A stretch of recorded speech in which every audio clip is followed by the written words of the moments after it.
Thank you, Lisa. I declare open this ceremony for the conferment of degrees and other academic distinctions. Please be seated.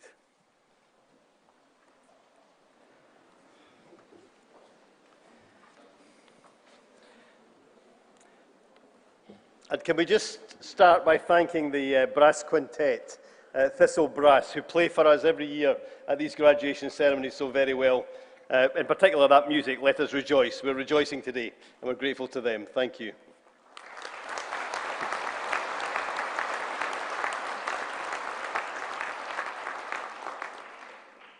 When I started as Chancellor, in the script, we used to thank them at the end, but they had gone by then.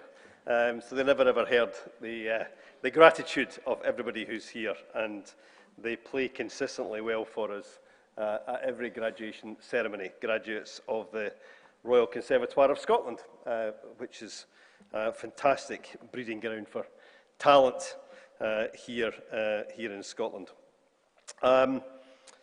This is, in some ways, a special occasion, about 3 years on from that first announcement of COVID lockdowns and everything that meant for the university community.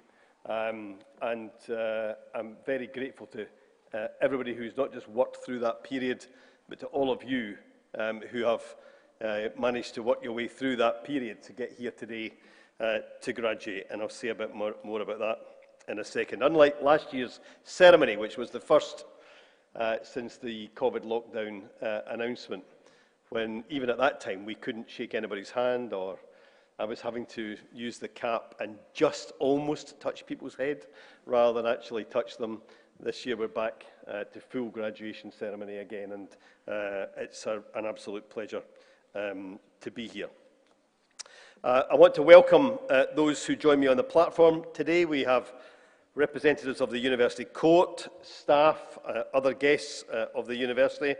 This is the biggest platform we've had, I think, since 2019 as well, and we're delighted to see so many guests here today. And I want to give a special welcome to our two distinguished honorary graduates, Professor Kathleen Jamie and Dr. Sally Witcher. Kathleen is an award-winning poet, a former professor of creative writing at this university, and of course she's currently Scotland's Makar, or national poet. We are very proud of her, and we're delighted to have her here today.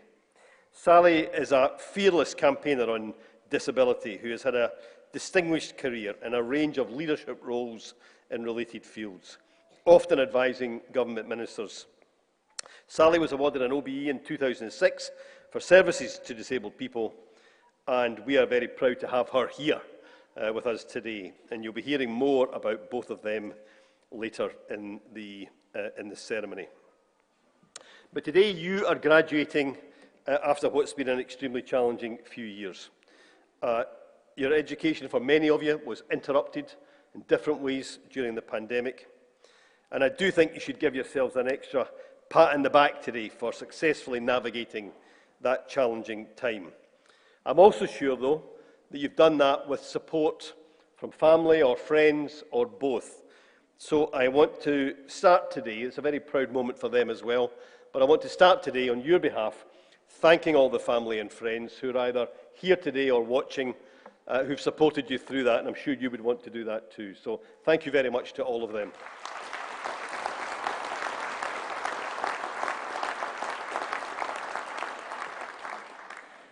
I'm sure to get through that, you had to develop significant levels of resilience, and I often look to the late American writer Maya Angelou for inspiration, and one of her sayings was that I can be challenged by what happens to me, but I will not be reduced by it. And you were certainly not reduced by the pandemic. You fought your way through this uncertain period, and you're here graduating. You deserve everything that you have achieved. My admiration for you in doing that is off the scale, and I know that your family and friends will share that sentiment. You're graduating today at an important, but maybe also an uncertain time in other ways, challenges all over the world. I graduated in February 1983, and at that time we were facing quite a big recession. We had challenges, cutbacks in education funding and challenges in our education system. And the world always seemed to be on the edge of another war. And the Cold War was, at least in terms of rhetoric, was at its height. Some things maybe 40 years on don't change too much. But you're going out in there into that uncertain world. But I think it's really important that you give a commitment today to use what you've learned to help make improvements for not just your future, but for the future of our society, both here and all over the world. You'll be at the forefront of developing and informing innovative solutions to societal problems. And we are relying on you to make a difference, in one of those Stirling phrases, to be the difference. And I'm sure that you're going to do that. The university itself has had to chart its course through these last few years too, and it hasn't always been easy. But as a university, we didn't just survive, we have thrived. If you've been here over the past 2 academic years in particular, you'll have seen the completion of our award-winning campus central development and the new sports centre facilities that you've almost certainly walked through today to get into this fabulous graduation ceremony. These are terrific facilities for students and staff, but also in the Stirling tradition, they're for our local community too. And at Stirling, on and off the campus, we're all about the community, and we take a great pride in that. We've launched in this past year a new Forth Valley Health Partnership, the first of its kind, between the university, college and the local health service to improve the connections between research and teaching and the delivery of health services in this community. And we've won other awards too. We had students at a Model NATO event earlier this year, coming back with awards for being the outstanding delegate at that event. And as many of you will know, our men's football team was the first university team in 50 years to reach the last 32 of the Scottish Cup. And we came back from Birmingham Commonwealth Games last year with 16 medals for our sports students. So this university is always punching above its weight. And these robes that I wear today were first worn by Lord Robbins, who was our first Chancellor back when the university opened in 1967. And he had led on the expansion of higher education to a much wider group in society with the famous Robbins report of the early 1960s. And when he became Stirling's Chancellor, Lord Robbins set out 3 challenges for the university. One was to be an institution at the heart of the community, and we've certainly succeeded in that effort.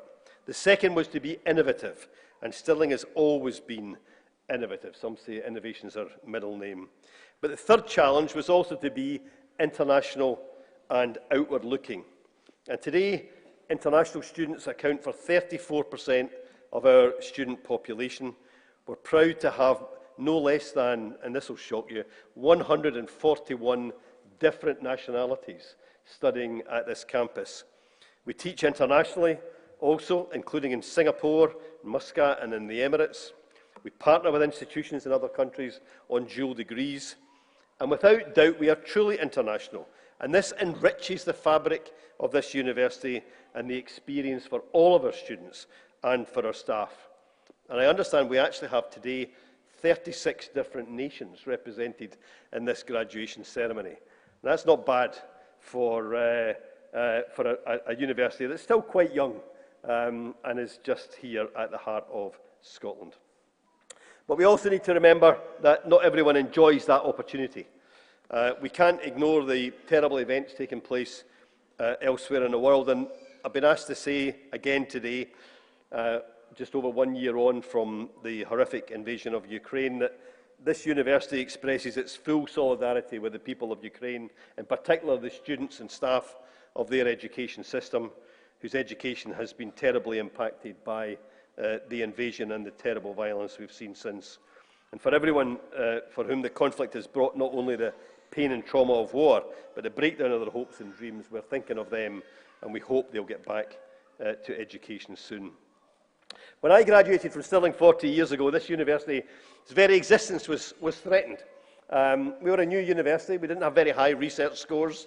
We had limited student numbers, but we survived. We fought for our existence and proved the case. Somebody was, I think one member of Parliament back then was calling for the university campus to be turned into a holiday park, made a better use than a university. It just shows that stupid things being said by politicians doesn't just happen nowadays, but it was happening back then as well.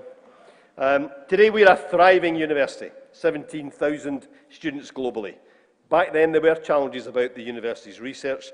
Today, the National Research Excellence Framework for Universities found that 87% of the research here at Stirling is of the highest standard, having an outstanding or very considerable contribution to society. And what remains true across those years is that none of that progress is possible without the energy and the adaptability, the resilience and the quality of our students and staff. So at this point in the ceremony, I would like you to thank those members of staff and please show your recognition for them. Thank you very much.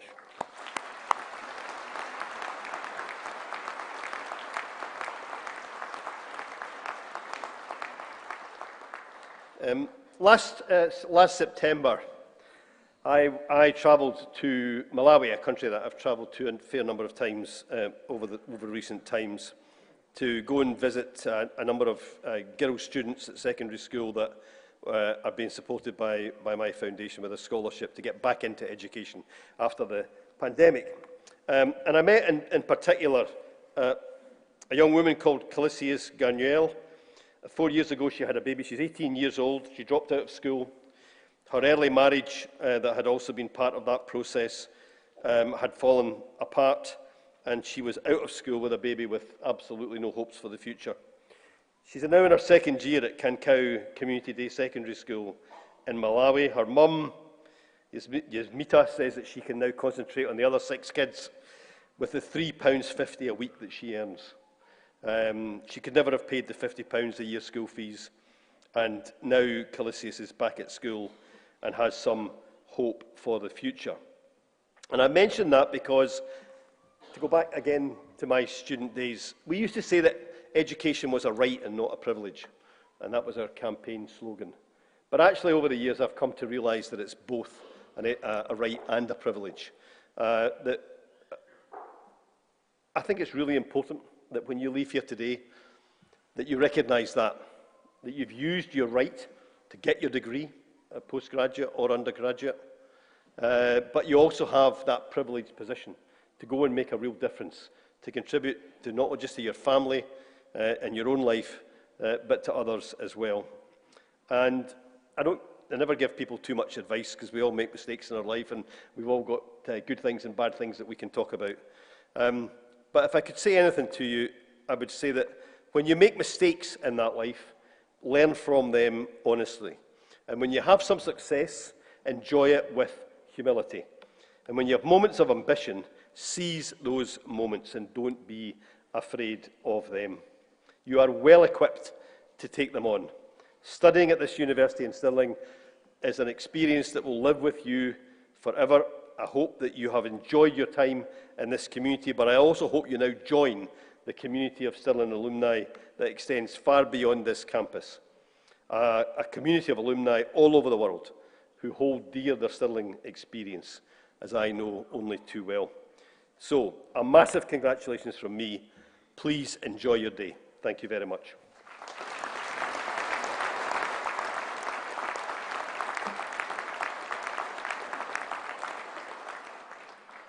And I now have the pleasure to call on Dr. Liam Bell to present Kathleen Jamie.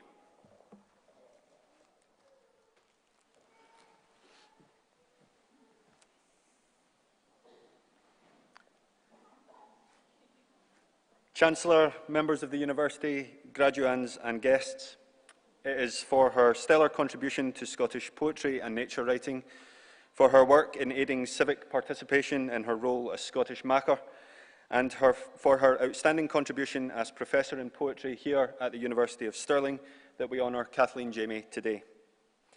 Kathleen is a celebrated poet and essayist whose work has won numerous awards, including the Forward Poetry Prize, Scottish Book of the Year, Costa Poetry Prize and the John Burroughs Medal. In 2021, she became Scotland's 4th Macker and is our current national poet. She was raised in Curry, Midlothian, and published her first poems as an undergraduate at the University of Edinburgh. In 1981, she won the Eric Gregory Award, and this marked the start of a publishing career that has built her an international reputation as one of Scotland's foremost poets. It was in 2004, with the collection The Treehouse, that her interest in the natural world first came to prominence, with that book winning both the Forward Prize and the Scottish Arts Council Book of the Year. That focus on the natural world continued in her subsequent poetry collections, but also in her much-loved essay collections, Findings, Sightlines and Surfacing. Most recently, she was editor of a collection titled Antlers of Water, writing on the nature and environment of Scotland, and she has carried those same themes and concerns through to her work as Macker, with her poem What the Clyde Said After COP26, speaking to a crucial moment in Scottish history, and the curation of a poem letter from the people of Scotland to the people of Ukraine, speaking to an important time in international relations as well. For a decade, Kathleen was a professor of poetry here at the University of Stirling. In that time, she contributed words which are inscribed around the Battle of Bannockburn Monument, and poems which are etched into sculptures around the campus and included in publications which marked the 50th anniversary of the university itself. In this way, she is part of the very fabric of Stirling. However, it's in her contribution to the colleagues and students who shared the Pathfoot Building that her influence is most notable. Under her tutelage, a new generation of writers such as Roseanne Watt, Karen Lloyd, Harry Josephine Giles and Graham Armstrong grew and flourished. In 2014, a first collection of criticism on her work was published by Edinburgh University Press, and her selected poems was published in 2018. This has cemented her place as a writer of international standing and importance. On her appointment as Macker, the First Minister, Nicola Sturgeon, praised her as an outstanding ambassador for poetry, known for the meaningful connections her writing draws between our lives and the landscape around us. As national poet, she continues to contribute to the ways we understand our nation and our beautiful surroundings here in Scotland. And as a former professor here at Stirling, she has left an indelible legacy on the university too. Chancellor, in the name and by the authority of the Academic Council, I present to you for the honorary degree of Doctor of the University, Professor Kathleen Jamie.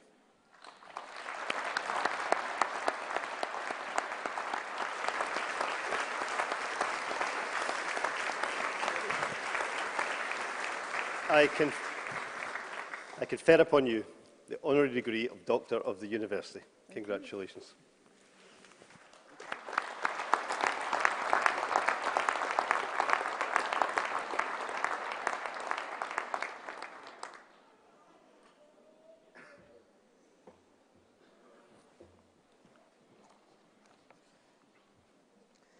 Dr. Jamie will now sign the roll of honorary graduates, which we have had in the university since 1968, and the very first honorary graduates.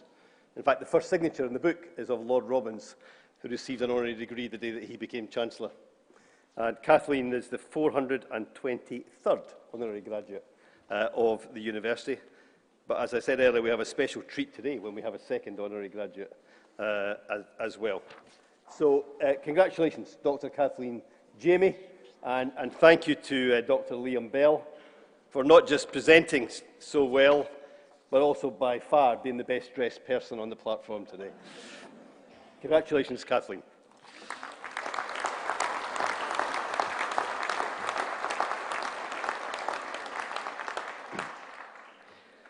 So we will now proceed with the conferment of degrees and other academic distinctions.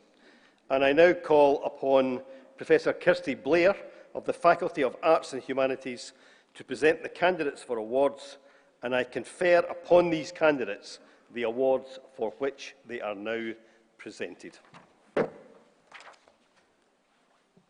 Chancellor, in the name and by the authority of the Academic Council, I present to you, for the degree of Doctor of Philosophy, Conor Mandudis Allen.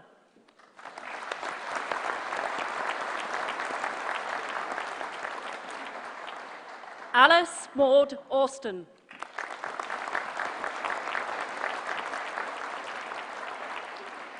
Sarah Alexandra Harper.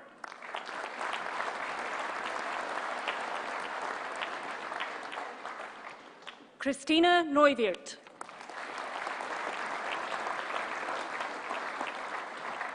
Irina Timonina.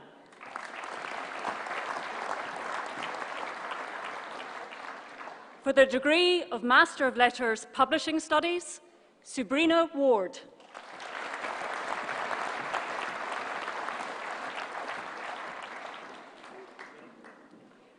For the degree of Master of Science, Human Rights and Diplomacy, and the recipient of the Research-Based Learning Prize, awarded for the Best Master's Dissertation in Law, Emily Margaret Russell.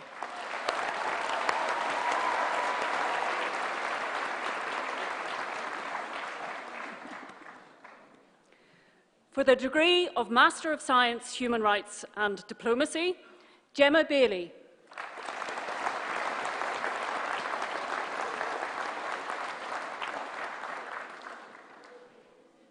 Adrian Barbascumpa.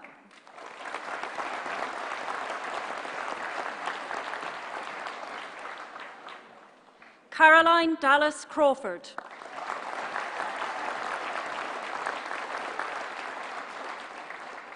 Lucy Crawford.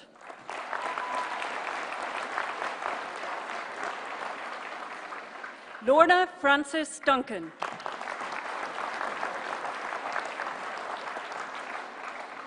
Emma Fitzsimmons.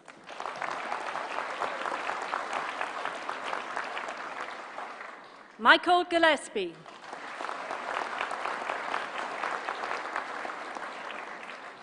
Lauren Jade Gribben.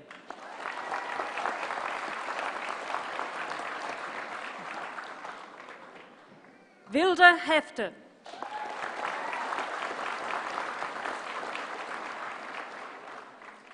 Hassan Javed.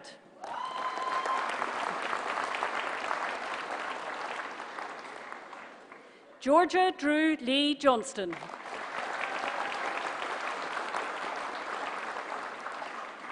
Haider Mohammed Khan.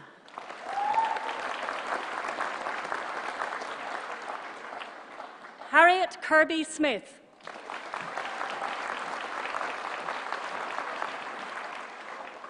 Rosora Shan Lloyd.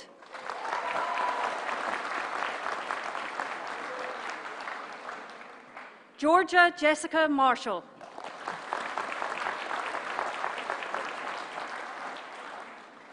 Roisin McNamara.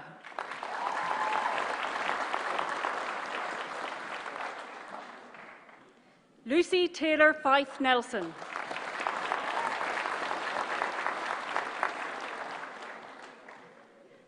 Sandra Ginikanwa Ofujekwu Okafor.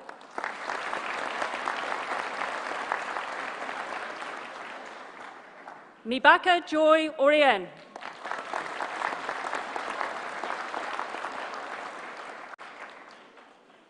Krishna Perencheri.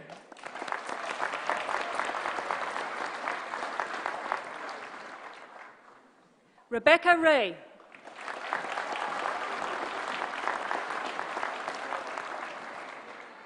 Monica Kaelin Scott.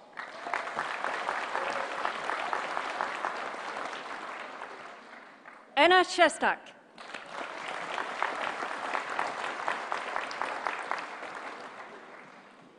Ailey Stewart.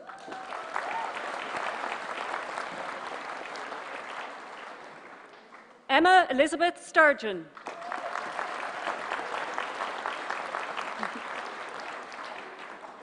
Jessica Eve Warren Rothwell.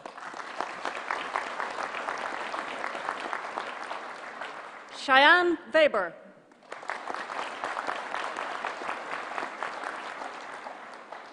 For the degree of Master of Science, International Conflict and Cooperation, Precious Adeola Ogunyemi.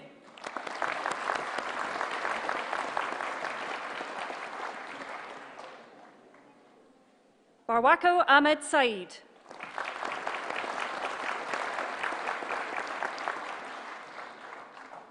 For the degree of Master of Science International Journalism, Manaza Bibi.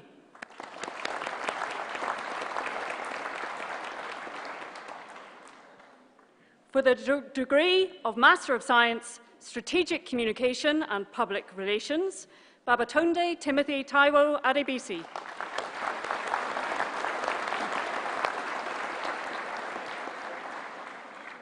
For the degree of Master of Science Strategic Public Relations, Laura Owen.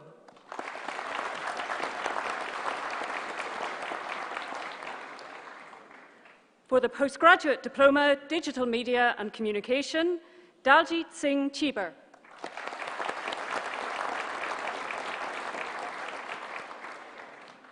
For the degree of Bachelor of Arts with Honours, Art and Design, Angela Margaret McCormick.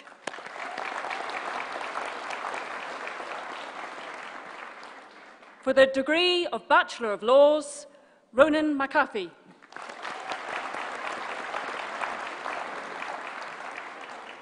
For the Certificate of Higher Education, Harley Hugh.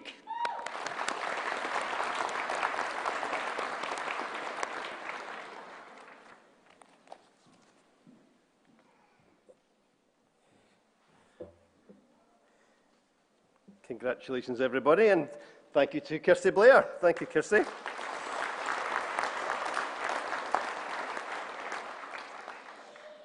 I now call upon Professor Jane Donaldson of the Faculty of Health Sciences and Sport to present the candidates for awards, and I confer upon these candidates the awards for which they are now presented. Thank you, Chancellor. In the name and by the authority of the Academic Council, I present to you for the degree of Doctor of Philosophy, Daniel Jones.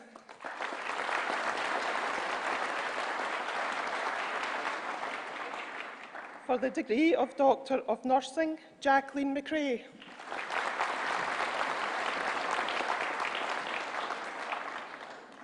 For the degree of Master of Research, Health Research, Ivona Gabres.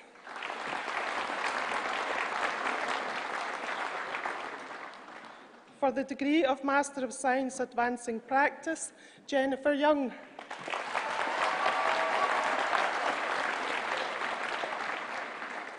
For the degree of Master of Science Advancing Practice, Clinical Practice, Linda Johnson.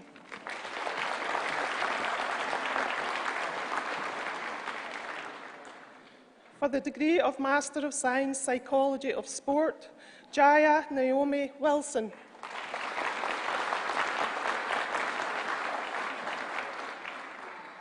For the degree of Master of Science Sport Management, Tanmaya Ogni Hotri.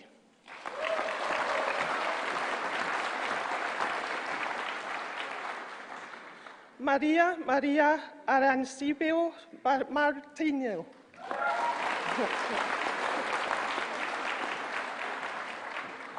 Penelope Brown.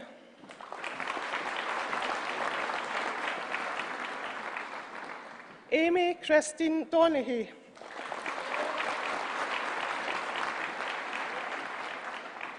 Advayat Hari Kumar.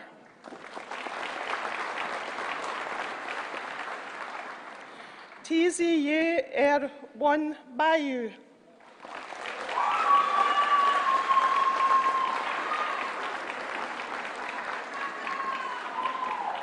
Andrew McInnes.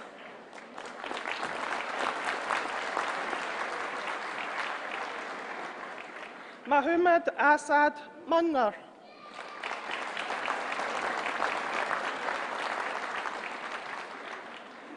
Sankalp Pradeep Pawar.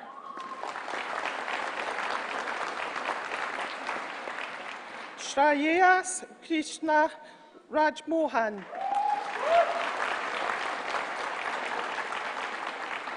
Manas Nintin Sahir. Satij Sawarkar.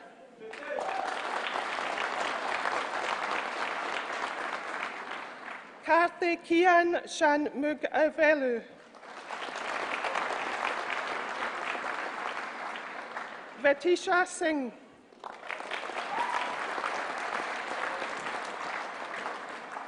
Kanishka Vyas.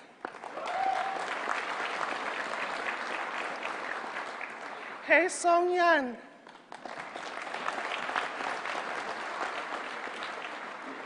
Xian Q Zeng.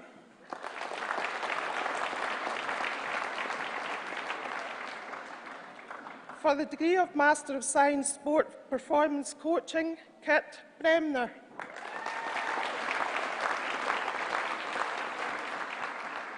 Matthew Holland.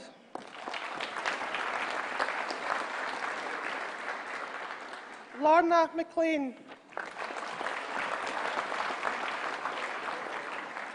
Matthew James Marshall McLean. Marco Pivotto.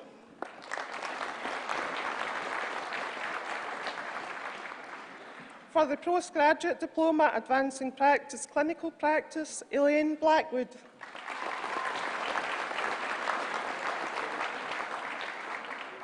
Gaynor Dobson.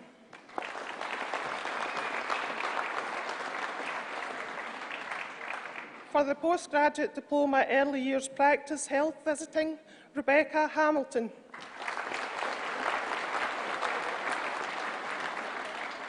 For the Postgraduate Diploma Professional Health Studies, Lynn Perry.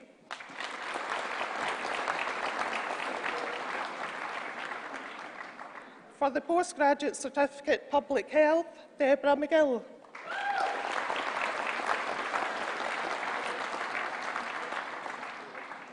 For the degree of Bachelor of Science Nursing, Kimberly Brown.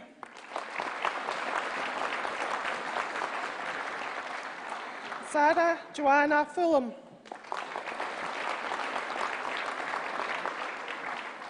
Dervla McInnerly.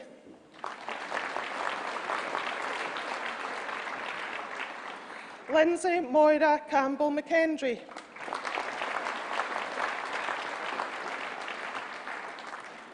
Erin Evelyn Moyles.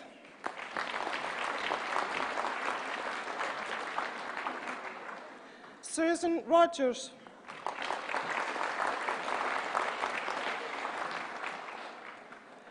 Beth Russell.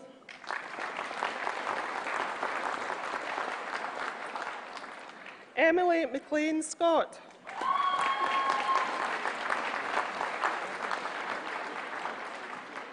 Lindsay Thompson.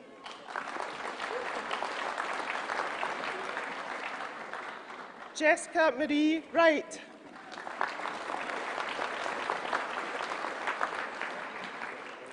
For the degree of Bachelor of Science Professional Practice, Callum William Ducar.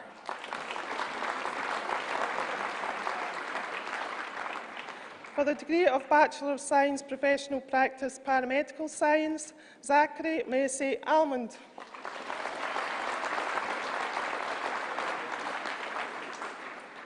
Joanna Ellis.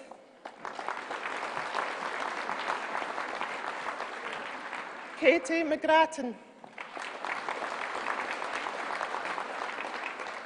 Rebecca Shannon McLaughlin.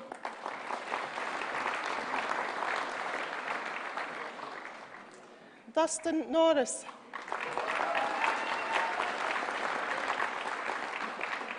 Carol Ann Sinclair.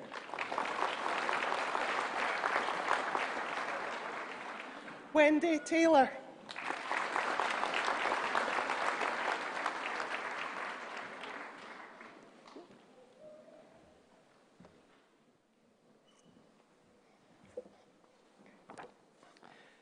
And another big thank you to Jane Donaldson. Thank you very much, Jane.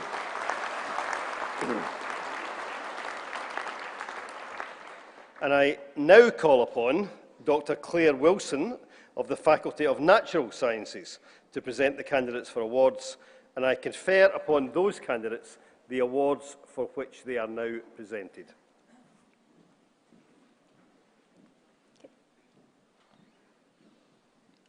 Chancellor, in the name and by the authority of the Academic Council, I present to you, for the degree of Doctor of Philosophy, Johnson Bailey.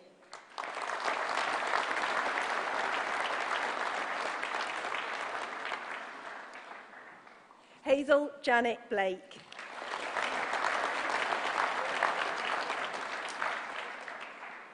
Jonathan Alexander Christopher Fletcher.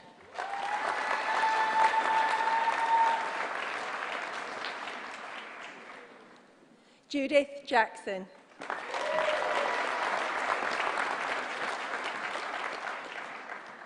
Craig Wallace McDougall.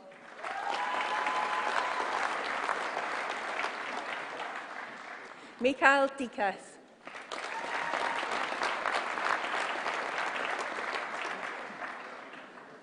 Matthew Neil Nuttall.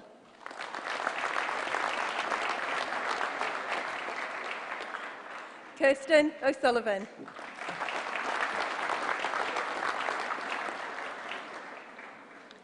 Phyllis Margaret Windsor.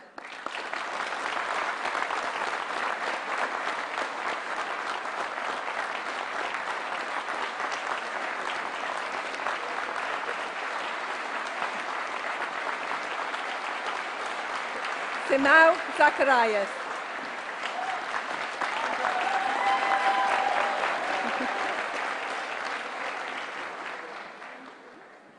For the degree of Master of Science, Aquatic Pathobiology, Chainika Banerjee.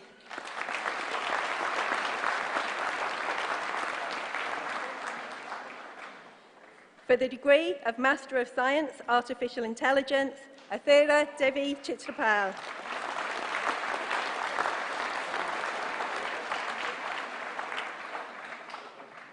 Sunny Rajesh Gupta.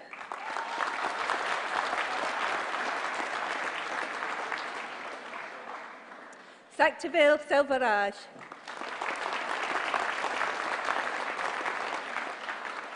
Kinjal Vivek Trivedi.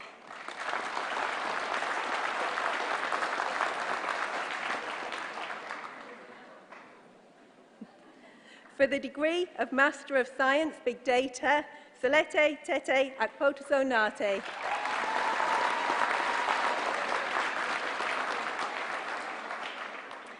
Mohammed Osama Ashik.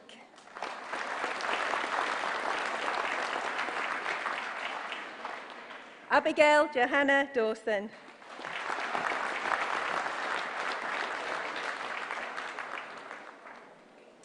Sachin Sambajiro Jagtap.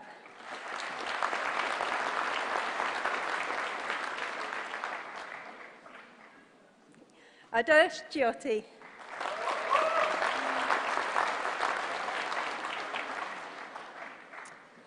Begame Mirzabeva.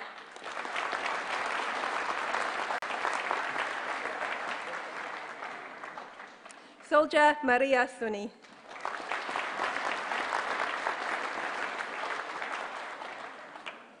For the degree of Master of Science, Environmental Management, Uzma Abdul Ali.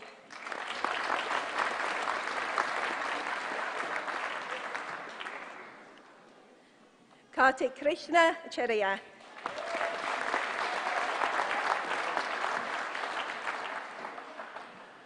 Anushna Dasgupta.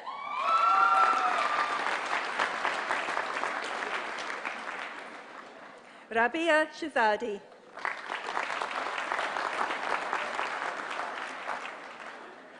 For the degree of Master of Science, Environmental Management Conservation, and the recipient of the Course Director's Prize, awarded for the greatest contribution to the Environmental Management Programme, Elena Goltseva.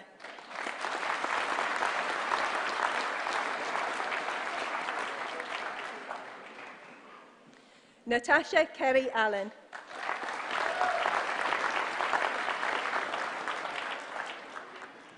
Daniel John Alexander Leask.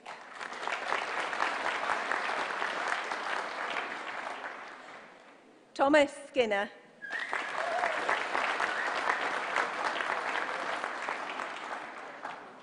For the degree of Master of Science, Environmental Management, Energy, Kenneth Chukwuma Ojika Obi.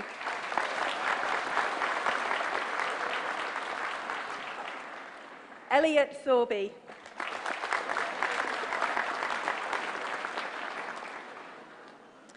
For the degree of Master of Science, Environmental Management, Informatics, Olayomi Olasomidomo.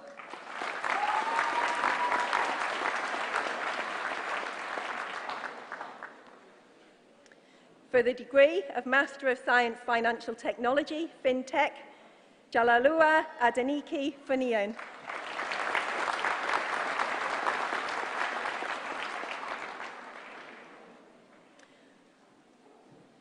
Ayadeji Alawasayi Jimo.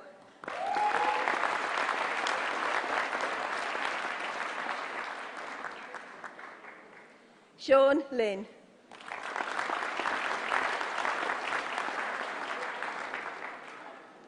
Gunjan Mukati.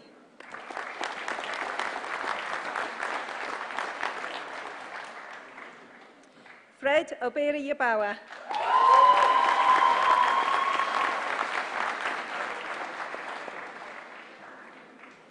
Aliyu Olademeji Olateju.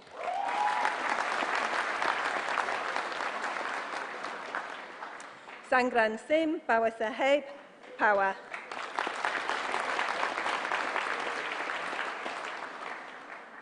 Huritha Vanathan Vitil Kanoth.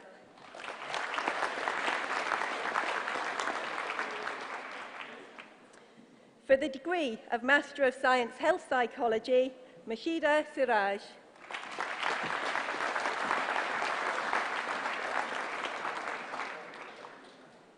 For the degree of Master of Science Mathematics and Data Science, Enyina Uzoma David.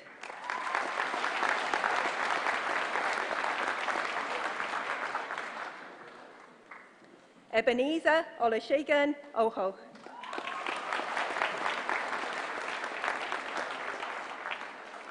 Bhumi Arvinbhai Panchal.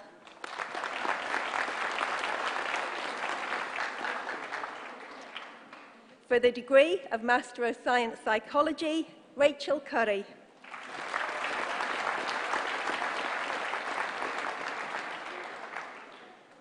Pamela Teresa Darcy.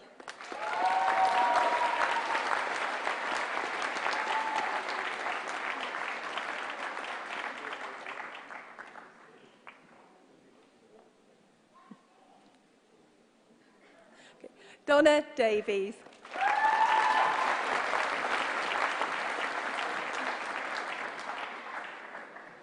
Catherine Ellaway.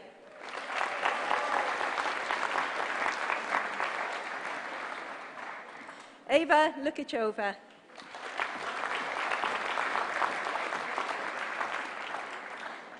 Lindsay Joanna McDevitt.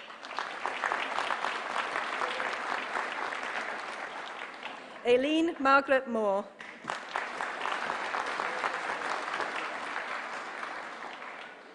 Judith Neeson.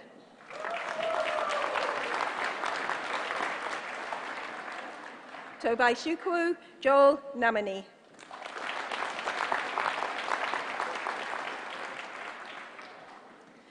Donald Tosin Oho.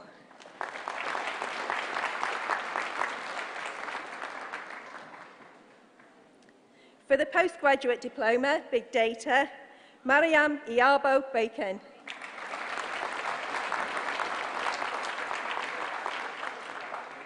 For the postgraduate certificate, Artificial Intelligence, Kulbir Singh.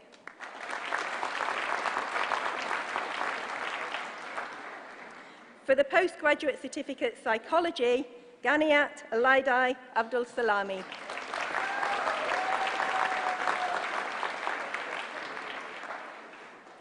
For the degree of Bachelor of Science with Honours, Applied Computing, Charles Fleming Cotkin-Smith.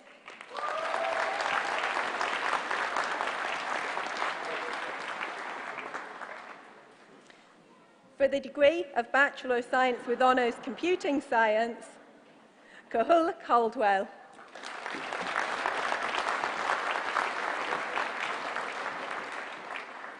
Innes Robert Darren.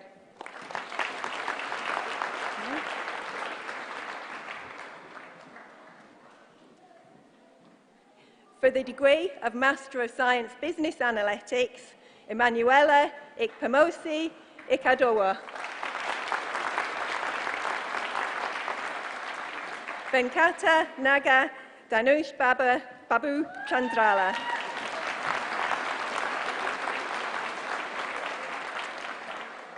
Faith Zinner Christopher.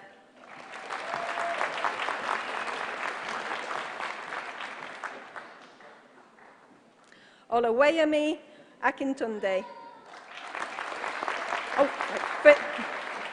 For the degree of Master of Science, Data Science for Business. Apologies.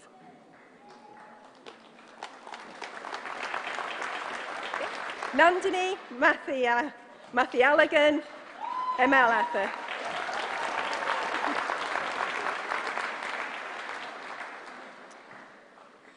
Favour Udochi Kalu.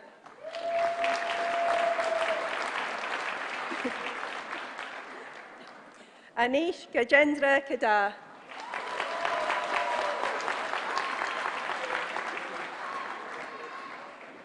For the degree of Master of Science Environmental Management, Suleiman Ali.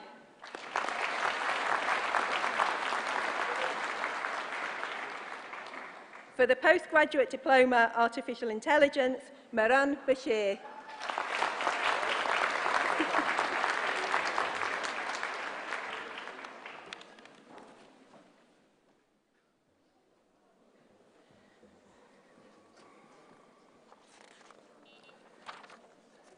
I think Claire Wilson deserves a round of applause as well, doesn't she? Yeah, absolutely.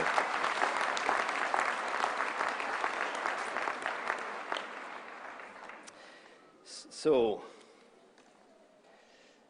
we'll just give everybody a chance to get seated. And as I said earlier, we have a special treat today with 2 honorary graduates. Normally, it would only be 1. So it gives me real pleasure to call upon Professor Kirsten Rummery to present Dr. Sally Witcher.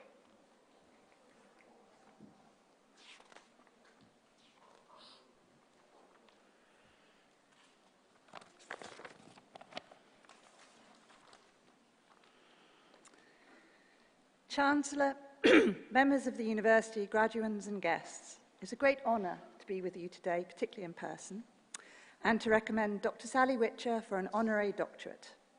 Sally already has a proper doctorate, and through academic research, she graduated with a PhD in social sciences from the University of Edinburgh in 2006, having written a thesis entitled Diversity and Social Inclusion, a Theoretical Framework. So she understands the work that many of you here today have actually undertaken in order to be able to cross this stage. However, this doctorate is not for her contributions to academia, as good as they are. This nomination is in recognition of the hard work she's done and what we at the university are very proud of doing.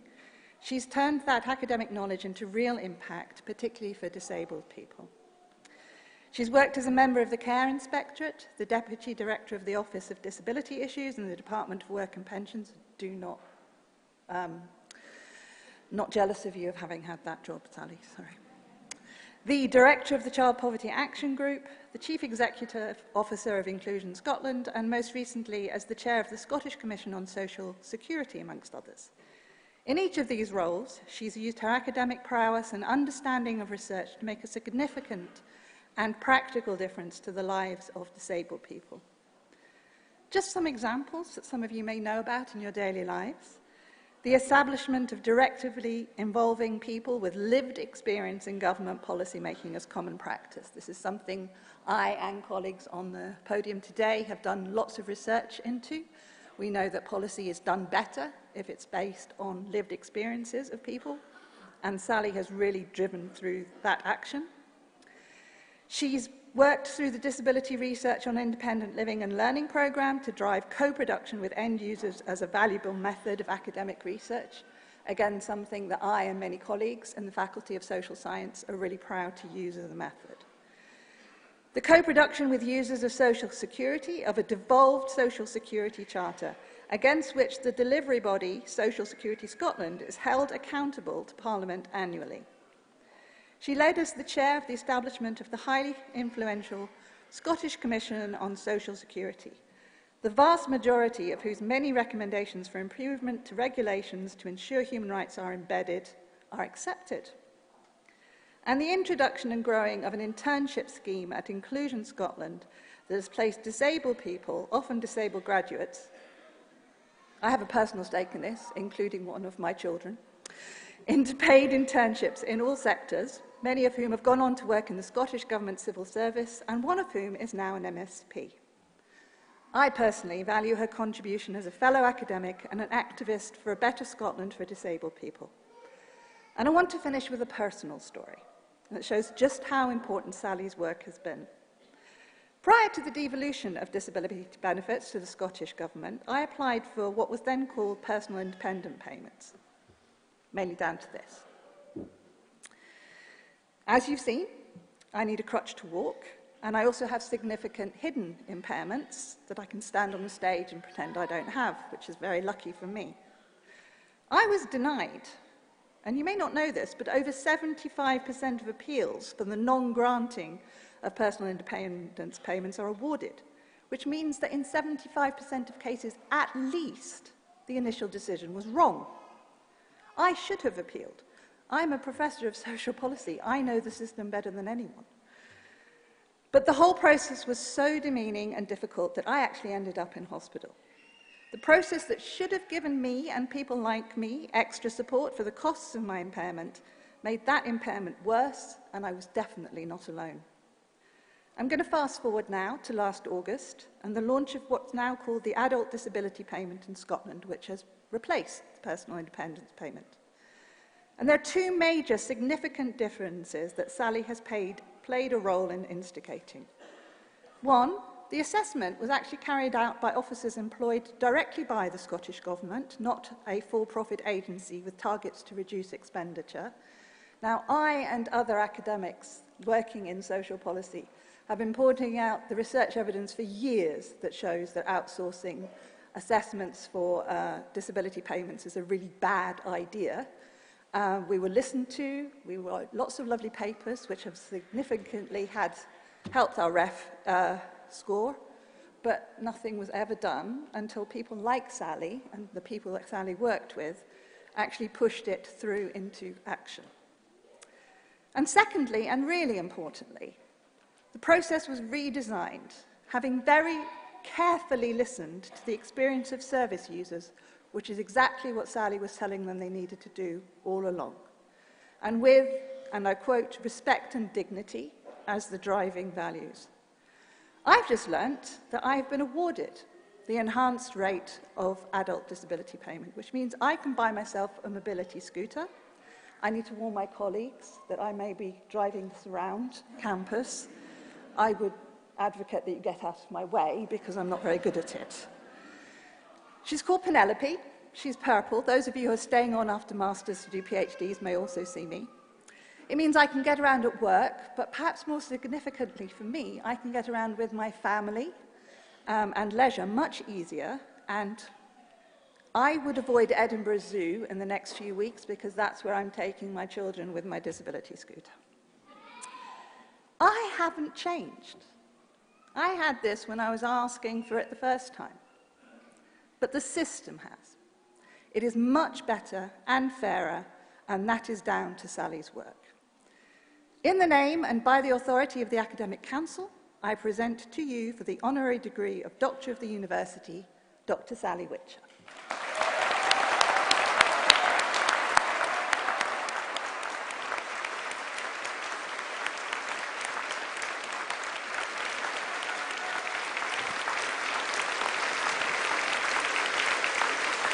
Thank you. So I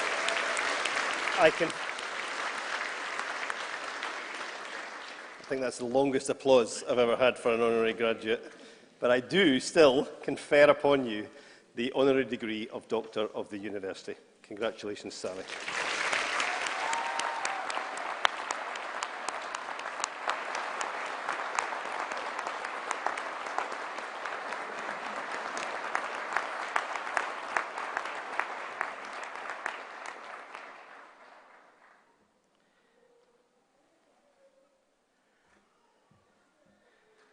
And just as before, Dr. Witcher will now sign the roll of our honorary graduates, making us 424.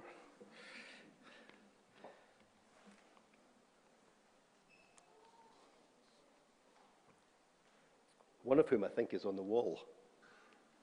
A certain tennis player that you might have heard of. Who's back big time. Sally, congratulations.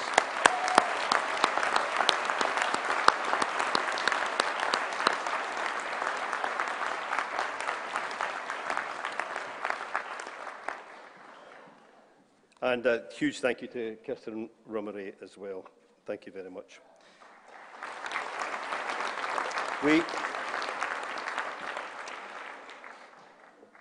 So sometimes at this point I joke that now we go back to the degrees that people have worked for, but I don't think that's appropriate in the case of Sally or Kathleen, so I'll not make that particular comment today.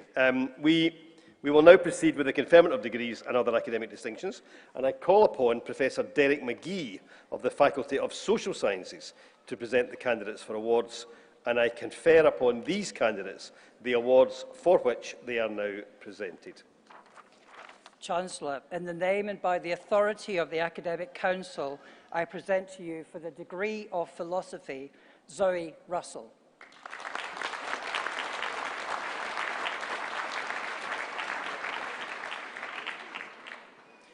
William Robert Smith.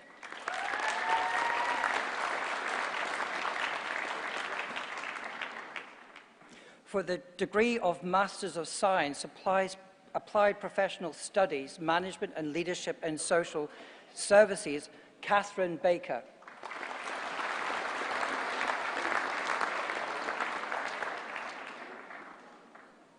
For the degree of Master of Science, Applied Social Research, Fern Mary McCall.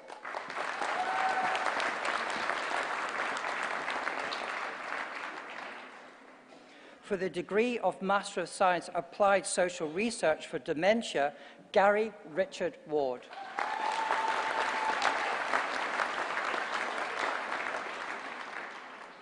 For the degree of Master of Science of Criminology, Hannah McMillan.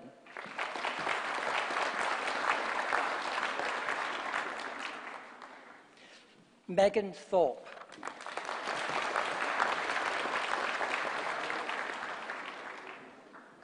For the degree of Master of Science Dementia Studies, Sarah Louise Carter.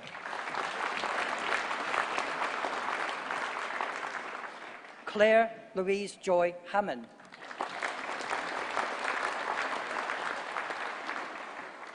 Dolores Jackson.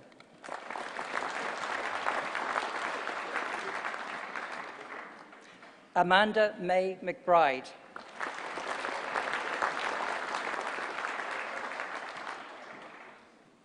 Kirsty Strachan.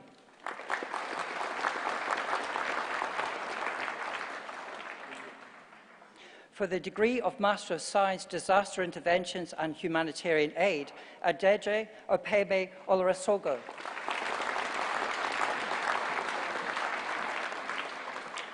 For the degree of Master of Science, Professional Education and Leadership, Ross David Gibson.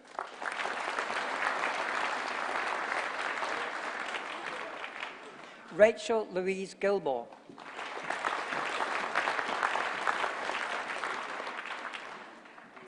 Natalie White.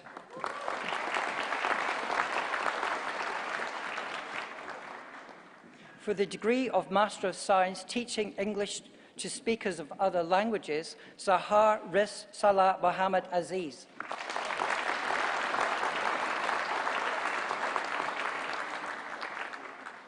For the degree of Master of Science, Teaching English to Speakers of Other Languages and Applied Linguistics, Ludan Zhang.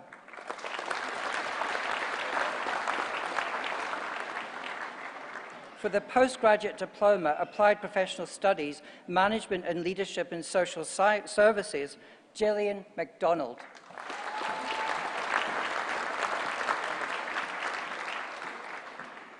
For the postgraduate diploma, Housing Studies, Alan Townsley.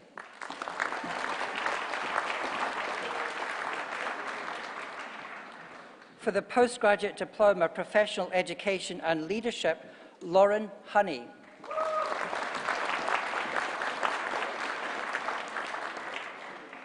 For the postgraduate diploma, Social Work Studies, Hilary Brown.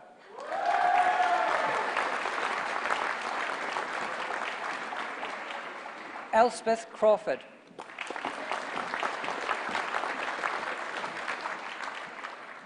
Becky Alice Knight. Abigail Moriarty.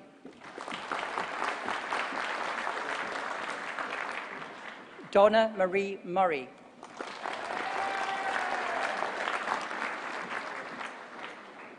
Lauren Underwood.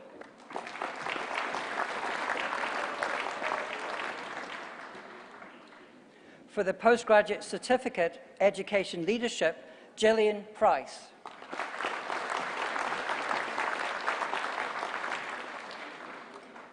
Amanda Stocks.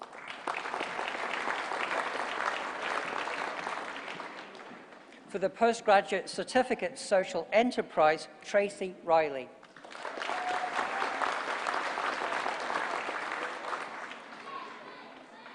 For the degree of Bachelor Arts with Honours, History and Politics and Professional Education, Secondary, Megan Gray.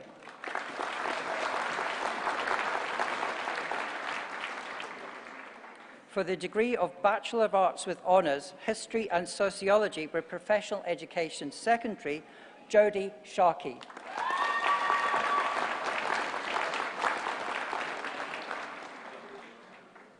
For the degree of Bachelor Arts with Honours Professional Education, Primary with Specialism in Literacy, Laura Jane Morrison.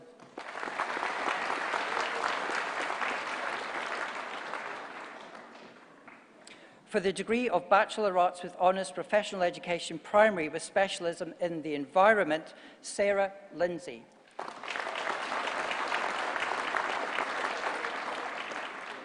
For the degree of Bachelor Arts with Honours Social Work, Kelly Chisholm.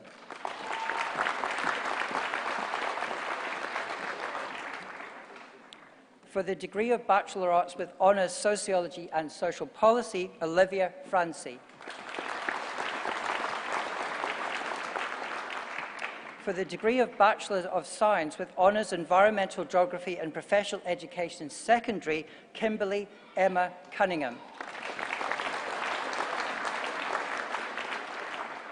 For the degree of Bachelor Arts Education with Specialism in Numeracy, Lee McCrossan. For the degree of Bachelor of Arts Education with Specialism in the Environment, Melanie Ann Scott.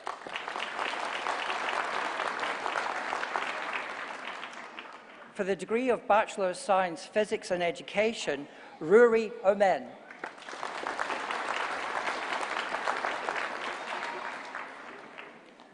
For the Diploma of Higher Education, Philippa Cook.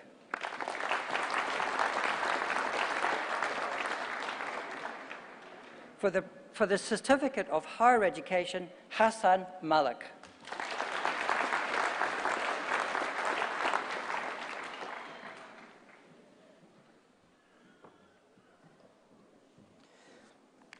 I think that was a nice, short, easy list for Derek McGee, but we'll thank him anyway. Thank you, Derek McGee.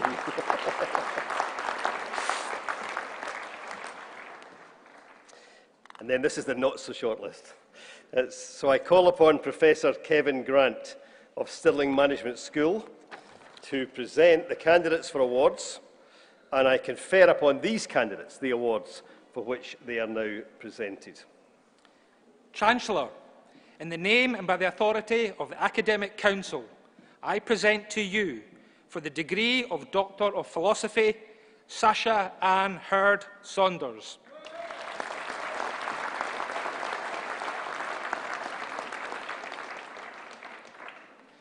For the degree of Doctor of Business Administration, Parit Chit Wat Tana Sangruch.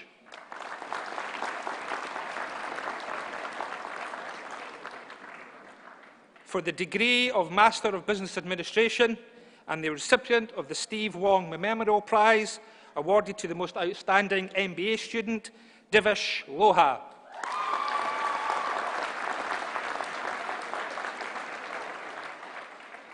For the degree of Master of Business Administration, Abdu Raj Bash Kahan. Vabash Gupta.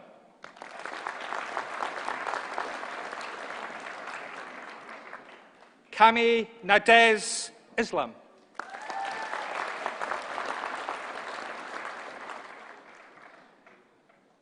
Dubem Chizo Nagaluka.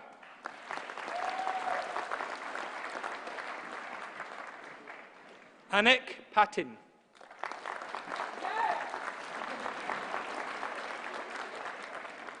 Paramod Gidara Vrama.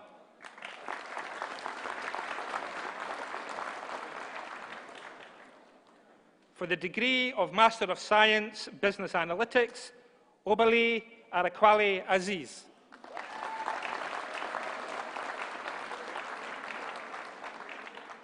Harip Singh Broha.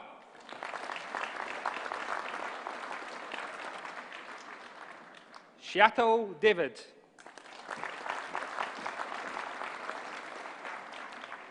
Rika Deshpande.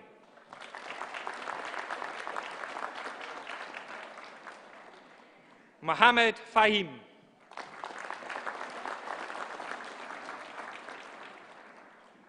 Grotham Gazna.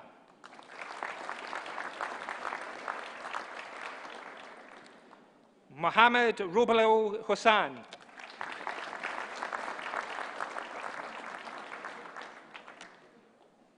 Oladali Anakik Oba.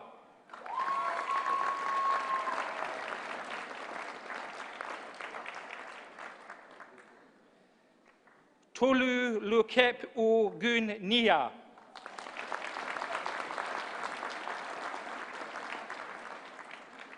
Karamet Bolato Use.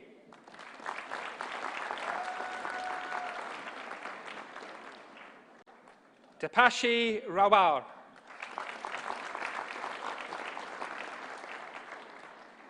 Arati Vishwas Shinde.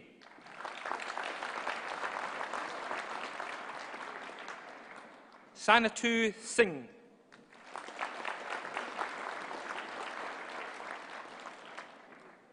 Joseph Udu.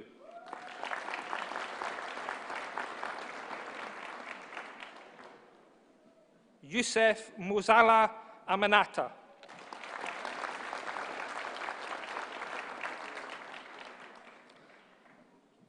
Kiren Sani Matthews.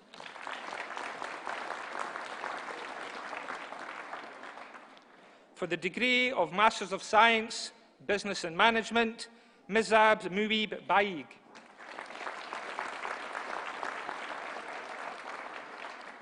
Martina Beretta.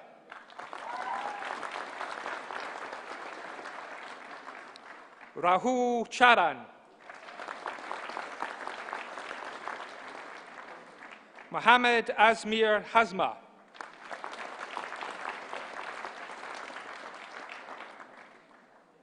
Arun Shiyu Kalur.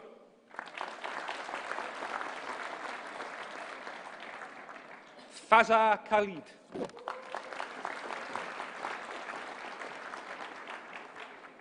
Daniel Malu.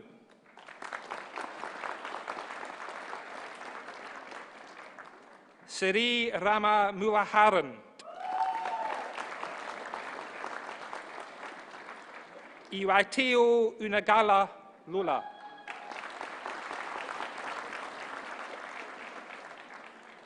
Chayaya Patel.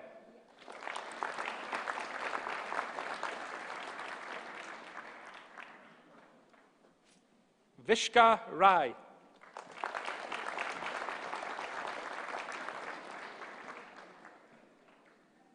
Mohammed Safras.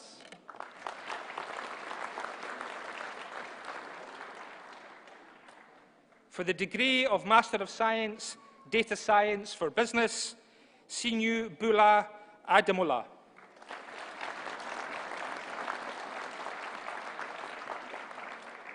Olawu Evans Asuro.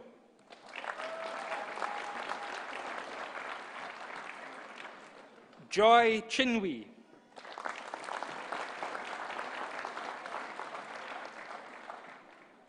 Luthitra Dura Mohan.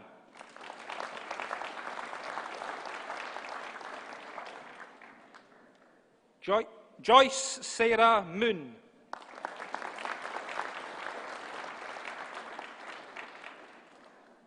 Prire Yank Deverinda Modi.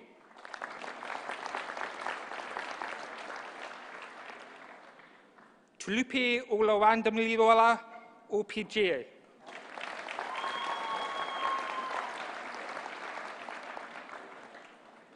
Arprit Rimza.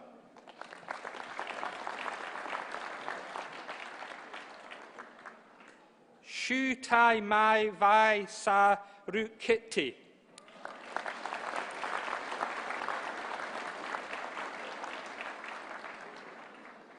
Depesh Yadav.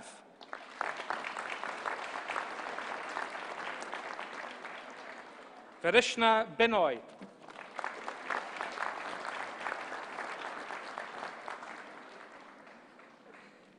For the degree of Master of Science, Digital Banking and Finance, Sarifu Buraki.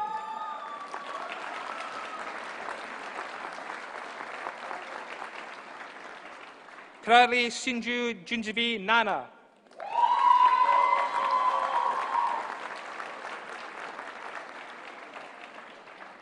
Thelma Ama Dorhi.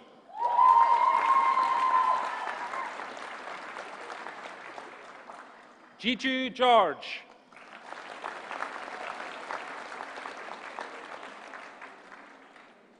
Aaron Crooks. Sharon Arun Crooks.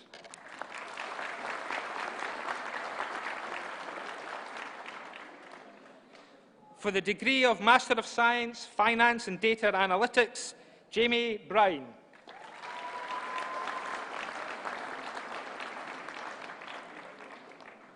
For the degree of Master of Science, Finance and Risk Management, Cornelius Ibrahim.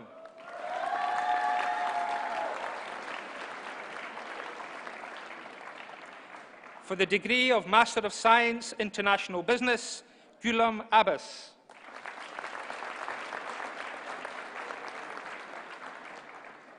Ikweklu Felix Chazor.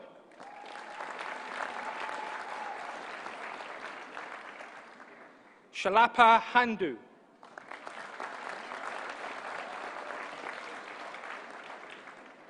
Ahmed Izjaz.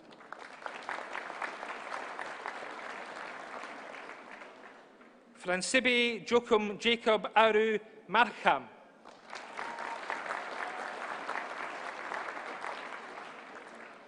Hafiz Muhammad Tabish Khan. Muhammad Uzma Naiz.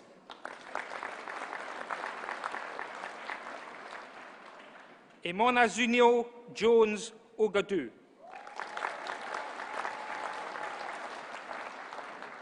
Mohammed Wazik Wahid.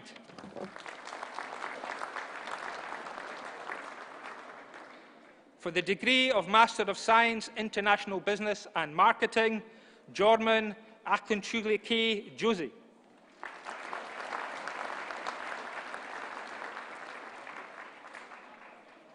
Eva Saxa.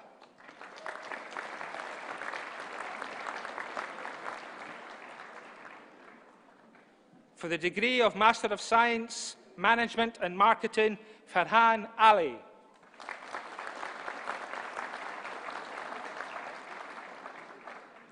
For the degree of Master of Science, Management with New Venture Creation and Innovation, Babtubi Bamildeli. Aaron Gideon Kolafali. Shabazz Ahmed.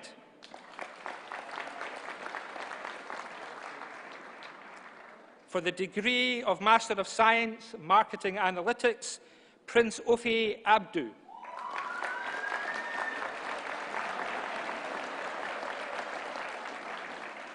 Mohammed Al-Yubi.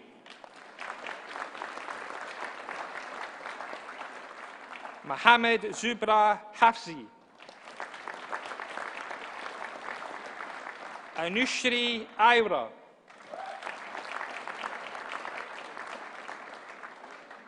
Deo Yan Lee.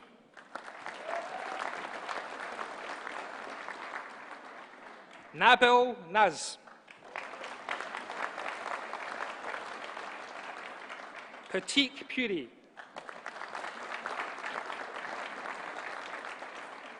Sandeep Sachira Nauran.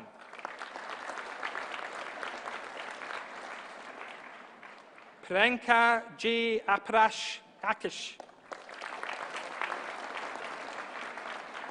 Shushransh Lax Maneri Anarananan.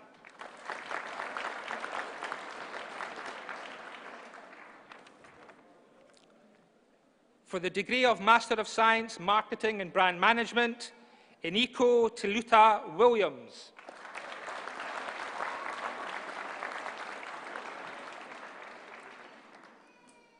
For the Postgraduate Diploma, Digital Banking and Finance, Ashwin Jose.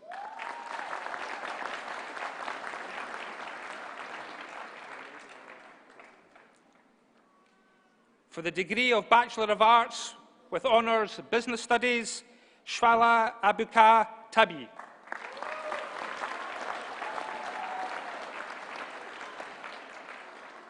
For the degree of Bachelor of Arts, Accountancy and Business Law, Jamie Cuthrell.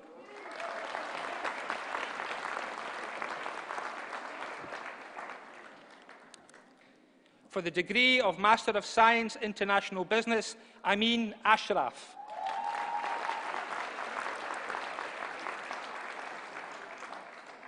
For the degree of Master of Science, International Business, Rajalashikimi Chimiali Biju.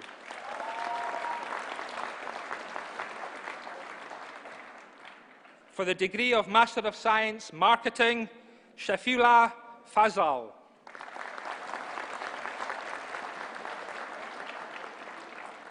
For the degree of Master of Science, Marketing Analytics, Salaman Ali.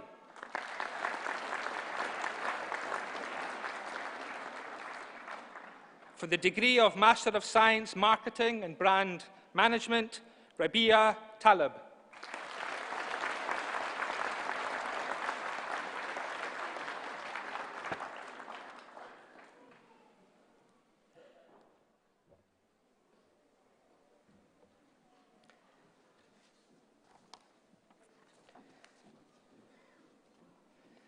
I suspect Kevin Grant has been practicing that all week. Kevin, well done. Thank you very much.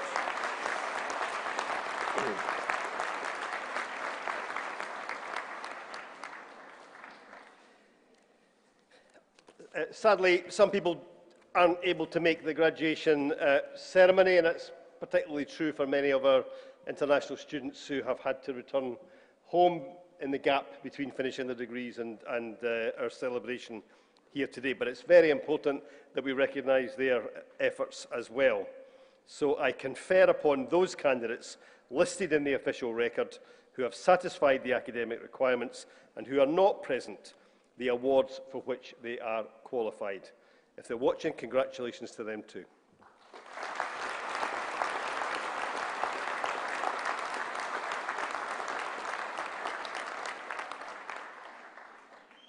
So, and I used to watch American graduation ceremonies and think, I wish we could get our graduation ceremonies to be a bit more lively like that. I think we're cracking it here at Stirling University with the noise level from the crowd. That was terrific to see so many people joining in and celebrating the awards. Thank you for taking part. I now have the real pleasure to call upon Dr. Kathleen Jamie to address our Assembly on behalf of those who have received awards. Dr. Jamie.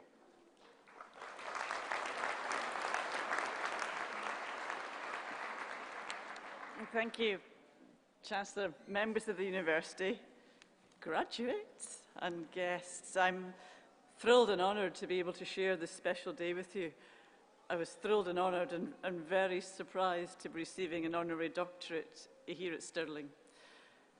I spent 10 years here teaching creative writing. No, let me rephrase that. I was the professor of creative writing, professor of poetry. I say that because it still surprises me. We never know what's in store for us, and that's what I'm here to say today. During my time here, I'd occasionally take a turn manning a stall at one of the open days. It's possible that some of you here now graduating first came to Stirling to attend one of those open days. Does it seem a long time ago? You might remember going from stall to stall and speaking to the academics and making a choice about which university to go to, happily it was Stirling, and even which subject to study. Those of us manning the stall had to be prepared to answer many questions, but the most common, I think, was that one which most often came from the parents.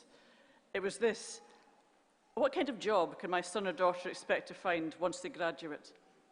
My department was English Studies, so the question was, what kind of job, what kind of career can we hope for if I take an English Studies degree? And I would answer with the myriad things that our graduates went into. Of course, I understood the anxiety behind the question, but secretly I thought there was something wrong with it. And I soon realised what. And eventually I plucked up the courage to say to the parents or the would-be student, with respect, I think it's the wrong question. I believe the question we should be asking is, what kind of career might my son or daughter be retiring from 40 or even 50 years hence? What will they have done with their lives, with their education, with the degree which set them out that long ago day in spring of 2023? And that is unanswerable. It's actually unimaginable. And the chances are, as parents, I speak as on myself, we won't live to see that day. My own first job after graduating was as a pizza waitress. My mother was dismayed. Unfortunately, she didn't live to see me becoming a university professor, much less receiving an honorary doctorate. She would have enjoyed this day. So to the parents in the room, I would say, we, your graduates, say, have faith. The point is, we don't know what careers, what lives are ahead of us from this day forth. Do we find that frightening or exciting? Let's go with exciting. What we do know is that with a degree and the life experiences and hard work and resilience that went into attaining it, we are in the best place to make the most of our lives and the chances life offers, whatever form our careers take. We are literate, clever, problem-solving, diligent, yes, really, or we wouldn't be here today. We may have to wander a strange road before finding the right role, but we may change tack completely, and that's all right. If I was to offer advice from my own vantage point, I'd say to your younger graduates, if you've been fortunate enough to make friends here, make sure and keep them. Life takes its course. It's easy to drift apart, and I'm blessed with a circle of dear friends I made at university, and this year we have a rush of 60th birthday parties. How did that happen? Keep up with hobbies and interests. If you're a science grad, keep up with the arts, with literature. If you're in arts and humanities, keep abreast of developments in science and medicine. Your education has equipped you to do that. I say that because we know, there are serious global problems, and it's going to fall to the educated, capable people to turn things round. We face problems that are going to need all hands on deck. The full range of human ability, imagination, knowledge and care will be required, and communication across all disciplines, from poetry to business to quantum mechanics. We can do it if we keep talking to each other. We also have a responsibility to those not so fortunate, and without our life choices and chances, keep an eye out for them. But today is a day of celebration, so dress up, be light-hearted and glad. You did it. We did it. Congratulations to all of us. We now go forth into our own futures, and there's a wonderful sense of future in this room, whatever they may hold. As I say, I'm supposed to be replying as a graduate, but my final words are taken from one of my favourite poets, Stanley Kunitz, who lived to be 103. He said, at the age of 70, I am not yet done with my changes.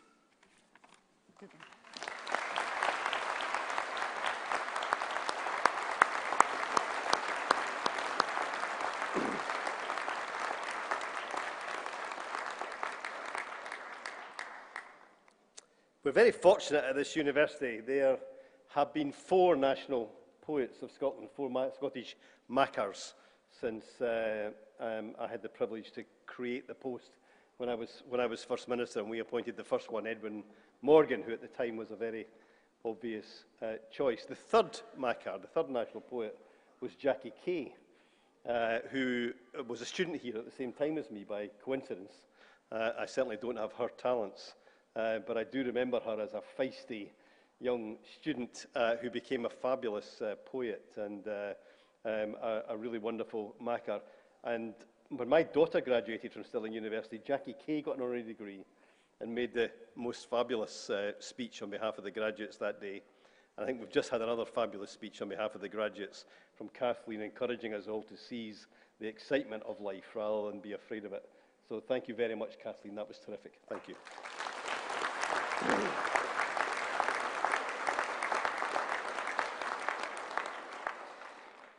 As I said earlier, you've got a special treat today. Normally you get one honorary graduate speech from a special person. Today you have two.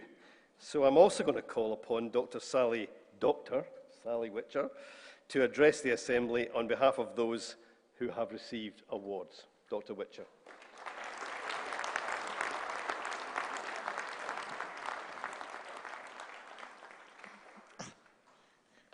Chancellor, Principal, members of the University, fellow graduates, ladies and gentlemen.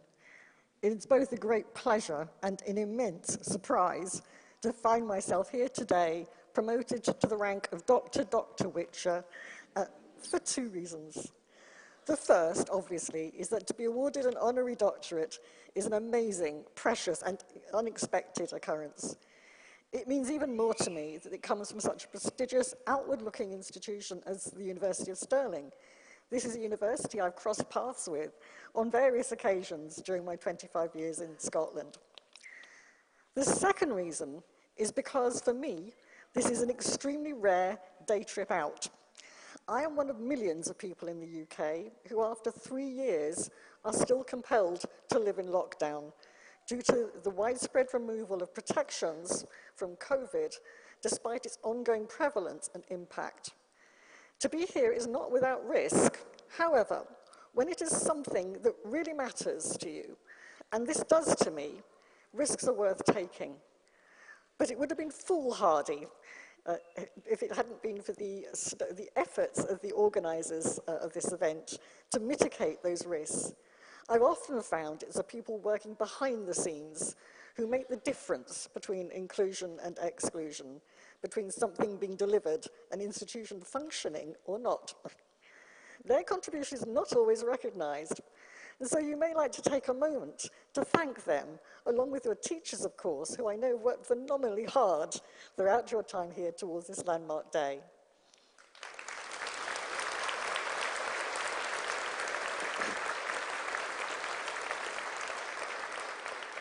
So, while it may be true that any achievement is likely to take the collaboration of many people differently placed, today is first and foremost a celebration of your achievements. I know the hard way that academic study can take extraordinary self-motivation, self-discipline, focus and resilience. Believe me when I say that studying for a PhD was one of the toughest things I have ever done. It also takes qualities that seem to be in ever shorter supply in today's world. A desire to grapple with reality, not to take things at face value, to dig deeper into complexities, to challenge and weigh up evidence objectively, to reach robust conclusions and new solutions that work. Good research data makes the invisible visible, and it reveals the truth. No matter how inconvenient that truth may be, it makes it harder to deny. And that is why it's not always welcomed by those in power. And it takes courage sometimes to speak truth to power. So along with my admiration and respect, and believe me that although my hands are not designed for clapping, I clapped you, every one of you, loud in my heart, you also inspire me with hope.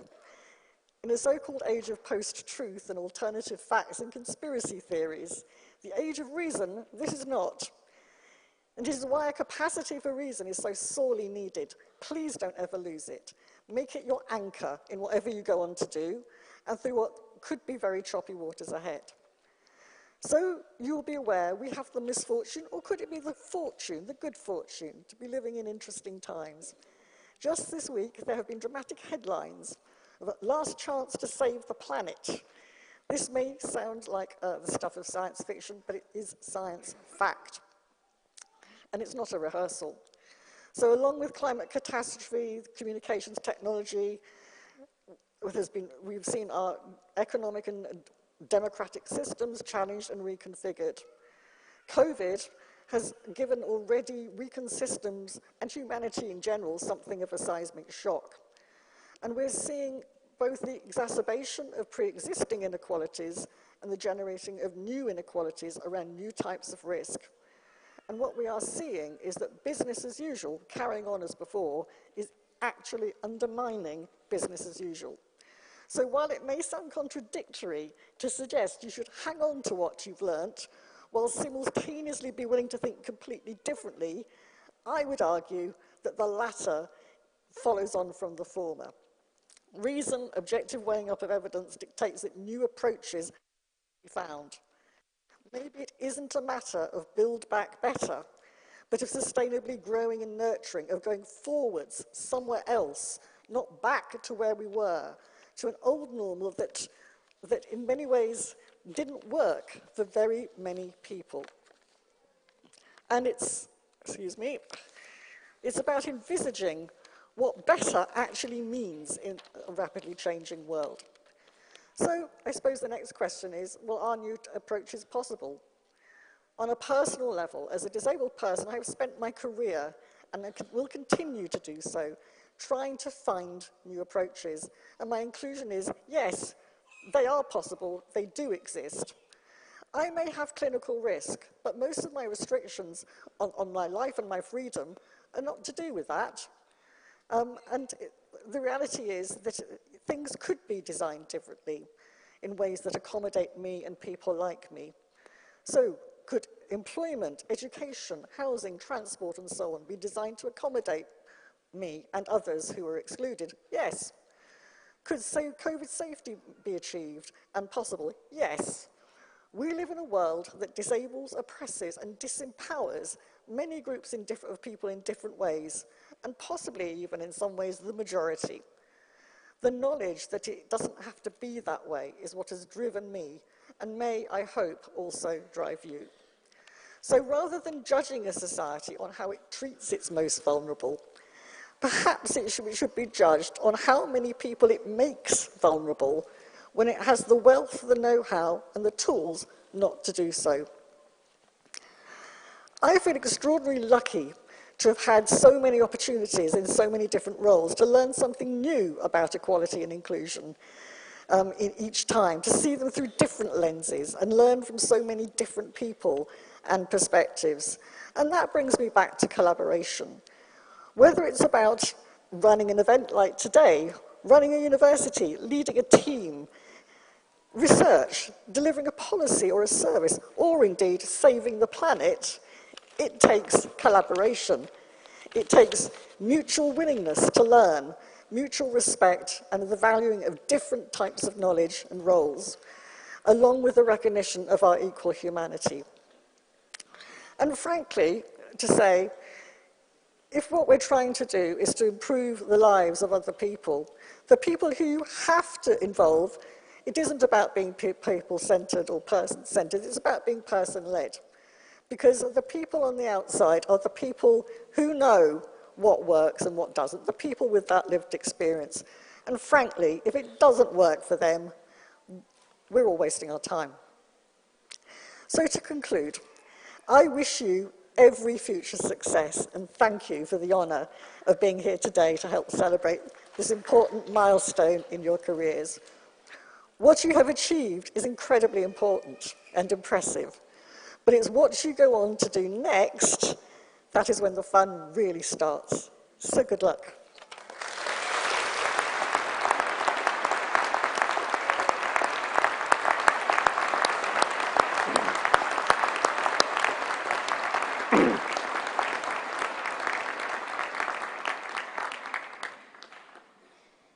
Well, there's a good message. 2023, and we can do better than this. Thank you very much, Sally. It's an honour for us to have you here today, and it's a pleasure to listen to your words of wisdom and inspiration. Thank you very much indeed. We've all, speaking here today, mentioned the staff of the university and their considerable efforts. The staff are led well too. We have a principal who recognised last year, in some ways on behalf of the university, with a knighthood, and now Professor Sir Jerry McCormack. But he's led this university through these challenging years in a way that I think builds a tremendous community spirit here and a sense of quality and ambition. So I'm delighted to call upon Professor Sir Jerry McCormack, Principal and Vice-Chancellor, to address the Assembly.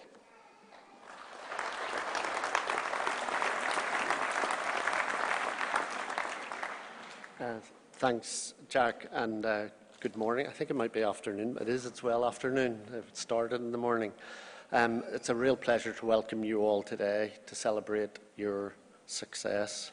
Graduation is the highlight of our calendar, and today's ceremony is one of those important rituals and the culmination of a university experience.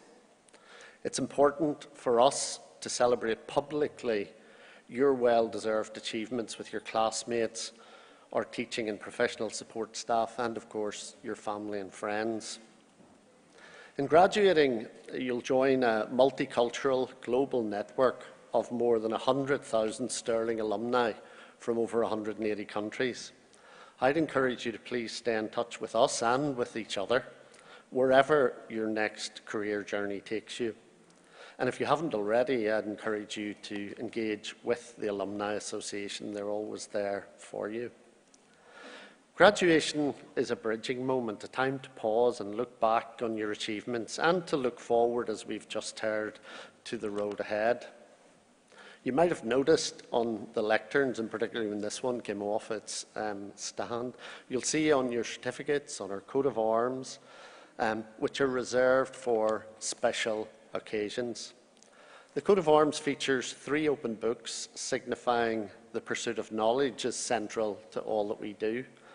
With its reference to a tower and battlements and a river at full flood, the coat of arms also speaks to our historic city of Stirling. But there's another element within the coat of arms that is a powerful symbol of who we are and what we're about. It's a solid bridge with 7 arches that spans the water. Of course, Stirling Bridge, which is very famous, is a nod to our past, but it also says something about our purpose as a place of learning.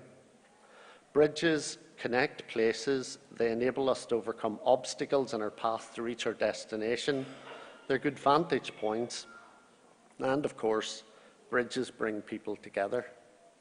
Perhaps today, especially, but also as you go through life, there'll be times when you'll think back to being a Stirling student. You'll have your own memories and personal feelings about what the university means to you. Regardless of your vantage point, you can take confidence from the knowledge and skills you gained while studying here. Draw strength from the resilience you developed, and I hope think fondly of the friendships you made and the people that you came to love in this place. On behalf of the entire university community, I wish you all continued success in the future. Please do keep in touch. We'll always be waiting for you with open arms on this side of the bridge. Once again, many congratulations and enjoy your day.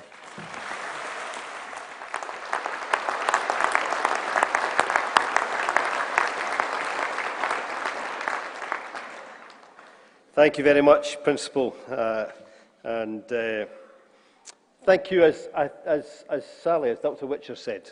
Thank you too to all the people that you don't see helping here today. You maybe not even particularly notice around the university in the weeks and years that you have been here. All the people behind the scenes who make these things happen, not just the day-to-day life of the university, but this fabulous graduation ceremony.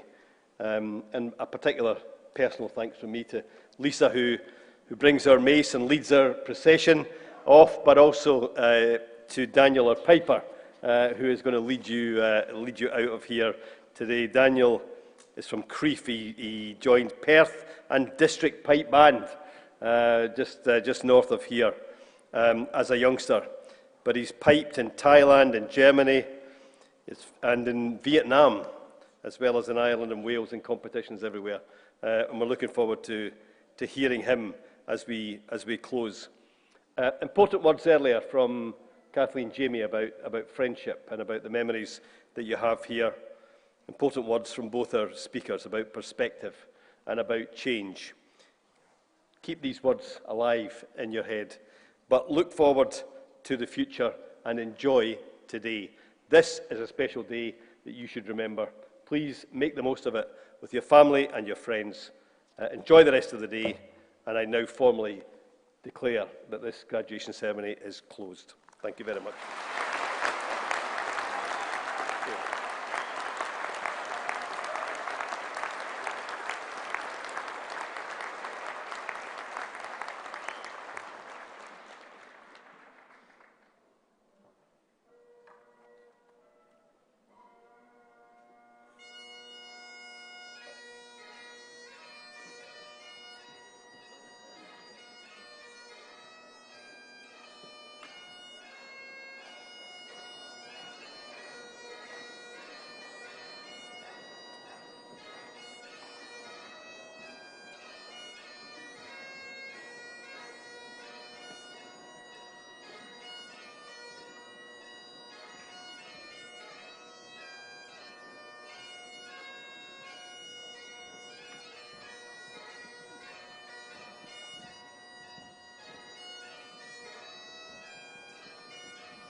Thank you.